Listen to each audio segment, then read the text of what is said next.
qui change, l'esprit qui change.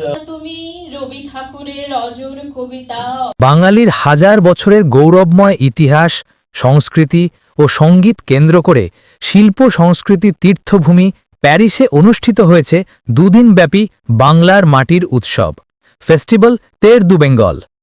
ফ্রান্সের রাজধানী প্যারিসের দ্য ক্যামিলিয়ান হলে আয়োজিত এই অনন্য উৎসবের আয়োজন করে তের দু বেঙ্গল, অ্যাসোসিয়েশন ফ্রান্সকৃতি, মাল্টিডাইমেনশন এবং টেরা ইনকগনিটা। উৎসবের মূল লক্ষ্য ছিল ফ্রান্স ও বাংলার সাংস্কৃতিক বন্ধনকে আরও দৃঢ় করা এবং চলচ্চিত্র, সঙ্গীত ও কবিতার মাধ্যমে বাংলা ঐতিহ্যকে আন্তর্জাতিক দর্শকদের সামনে তুলে ধরা। 2 দিনব্যাপী আয়োজনে প্যারিসের আকাশে মিশেছিল বাংলা গানের সুর, কবিতার আবেগ আর স্বাধীনতার গল্পে ভরা প্রামাণ্যচিত্রের আলোছায়া।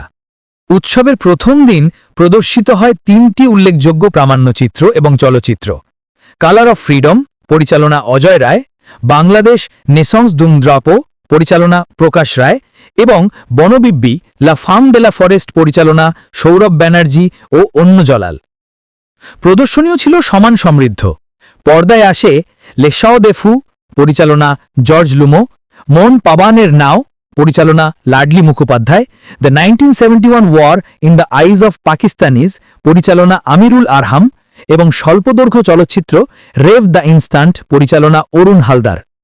প্রতিটি প্রদর্শনীর পর দর্শকরা অংশ নেন প্রাণবন্ত আলোচনা পর্বে, যেখানে নির্মাতারা তাদের চিন্তা, প্রেরণা ও অভিজ্ঞতা ভাগ করে নেন দর্শকদের সঙ্গে।